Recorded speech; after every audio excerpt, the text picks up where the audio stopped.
Assalamualaikum warahmatullahi wabarakatuh. Saya Desi Rajisma, mahasiswa semester 2 UIN Imam Bonjol Padang, jurusan Sejarah Peradaban Islam, Fakultas Adab dan Humaniora. NIM 2011020014.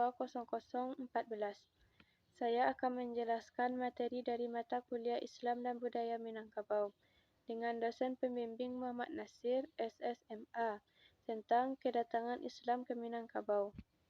Kepercayaan masyarakat Minangkabau sebelum Islam. 1. Animisme. Sebelum Islam masuk ke Minangkabau, masyarakat selain menaati peraturan adat, juga menganut kepercayaan praagama. Mereka percaya bahwa benda-benda mati memiliki ruh, pohon-pohon dan makhluk lainnya hidup. Lebih dari itu, mereka juga menyembah ruh nenek moyang mereka. Orang-orang Indonesia kuno juga percaya bahwa benda-benda itu, misalnya gunung, pohon, atau nenek moyang mereka dapat mendatangkan rasa takut, menyebabkan penyakit, bahkan kematian. 2. Dinamisme. Dinamisme adalah keyakinan terhadap kekuatan yang berada dalam zat suatu benda dan diyakini mampu memberikan suatu manfaat dan mara bahaya.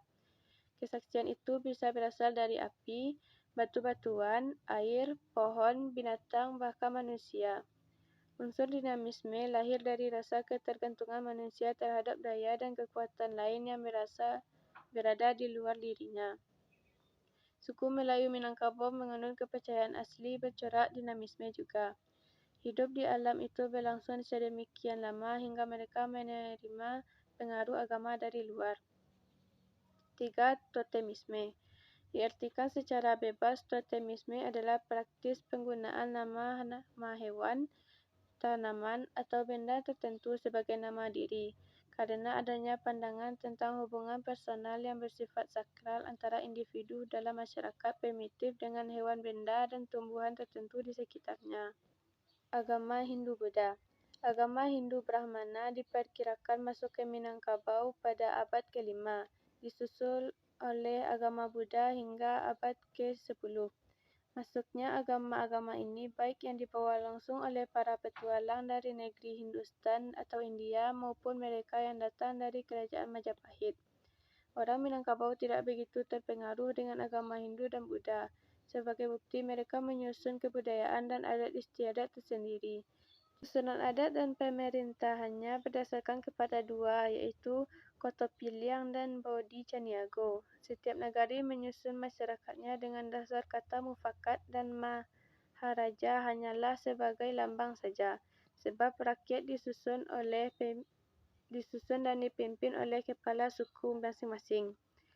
Sebelum datangnya Islam, masyarakat Minangkabau telah memiliki sistem adat yang berorientasi kepada alam. Masuknya Islam ke Minangkabau. Teori masuknya Islam ke Minangkabau. Mengenai sejarah masuknya Islam ke Minangkabau, juga ada dua macam pendapat yang sejajar dengan pendapat-pendapat di atas. Pendapat pertama mengatakan bahwa penyebaran agama Islam ke berbagai daerah di Indonesia seperti Minangkabau, Palembang, Jambi, dan lain-lain barulah terjadi setelah sampainya agama tersebut ke Aceh pada abad ke-13. Sebagai terminalnya yang pertama. Pendapat yang lain mengatakan bahwa Islam masuk ke Minangkabau Timur pada abad ke-7 ketika para pedagang Arab dan Cina sudah ramai datang ke daerah-daerah penghasil lada di kawasan itu. Terlepas dari perbedaan-perbedaan pendapat tersebut, dapat dikatakan bahwa agama Islam telah tersebar di kalangan rakyat Minangkabau jauh setelah Sultan Arif Raja Alam di Pagaruyung dengan resmi menyatakan dirinya memeluk agama Islam pada akhir abad ke-16. Fase perkembangan Islam di Minangkabau. Fase pertama, fase kedatangan dan pengenalan agama Islam ke abad ke-7 hingga 13 Masehi. Fase ini merupakan simpulan terhadap tahapan pengenalan Islam kepada masyarakat Minangkabau sebagaimana disinggung pada teori-teori di atas. Fase ini lebih cenderung mengarah kepada wilayah pantai timur Sumatera. Titik fase ini terlihat pasif, karena tidak terlihat gejala dakwah Islam yang terstruktur lembaga secara baik. Kedua, spasi penyebaran yang intensif. Fase intensifikasi penyebaran agama Islam ke Minangkabau abad ke-13 hingga abad ke-17 Masehi merujuk pada periode penyebaran Islam melalui pantai barat Sumatera.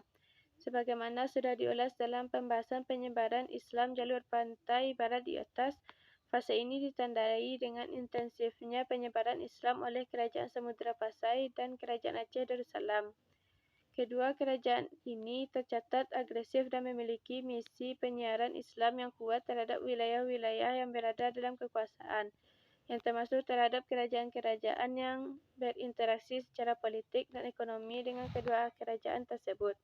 Ketiga, spasi pengajaran dan pelembagaan pengajaran agama Islam di Minangkabau semenjak kepulangan Burhanuddin abad ke-17 hingga akhir abad ke-19 Masehi. Agama Islam hadir dalam bentuk lebih maju dan terajarkan dengan rapi, yaitu melalui lembaga-lembaga pendidikan Islam berbasis surau yang didirikan oleh murid-murid Syekh Burhanuddin.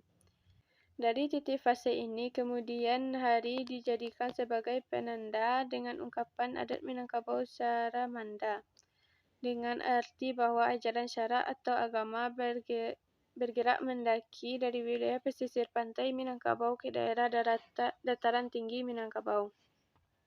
Keempat, spasi pemurnian dan pembaharuan akhir abad ke-18 hingga awal abad ke-20. Fase ini merupakan fase terpenting integrasi antara agama Islam dan adat Minangkabau. Kehadiran surat-surat pengajaran agama Islam di Minangkabau Syekh Burhanuddin memberi andil besar munculnya ulama-ulama yang memegang kendali atas pengajaran Islam di daerahnya masing-masing. Kesadaran beragama mulai tumbuh dan para ulama tersebut mulai melirik dan mengkritik praktik beragama masyarakat Muslim Minangkabau yang masih bercampur dengan ajaran lama, serta praktik-praktik adat yang sesuai dengan ajaran Islam. Faktor yang menyebabkan mudahnya penyebaran Islam di Minangkabau. 1. Perdagangan. Kehadiran pedagang Minangkabau dalam perdagangan antara negara di pantai timur Sumatera membuat mereka bergaul akrab dengan pedagang Muslim dari Arab, Persia, dan lainnya. Dengan demikian, dapat dikatakan bahwa pengenalan Islam ke wilayah Darek Minangkabau dilakukan oleh para pedagang asal Minangkabau sendiri. Dengan demikian, pengenalan Islam dapat dilakukan dengan cara damai dan kekeluargaan dengan aktor Islamisasinya adalah pedagang pribumi Minangkabau. 2. Adat Minangkabau. Saat ajaran Islam di Minangkabau, para penyebar agama Islam hanya menemukan pengaruh adat yang kuat dan tidak ditemukan rintangan dari penganut agama Buddha dan Hindu. Dapat dikatakan bahwa agama masyarakat Minangkabau yang sebenarnya adalah adat mereka sendiri, dan dapat diduga bahwa masyarakat Minangkabau bukanlah pengaruh ajaran Buddha dan Hindu yang taat. Ketiga, ajaran Islam. Ajaran Islam menghormati adat istiadat selama tidak melanggar prinsip-prinsip ajaran agama Islam. Hal ini membuat ajaran Islam akrab dengan adat Minangkabau. Menghargai wanita sebagaimana adat Minangkabau menghargai wanita sebagai unsur penting kebudayaan matrilineal. Keempat, penyiaran Islam yang persuasif dan natural.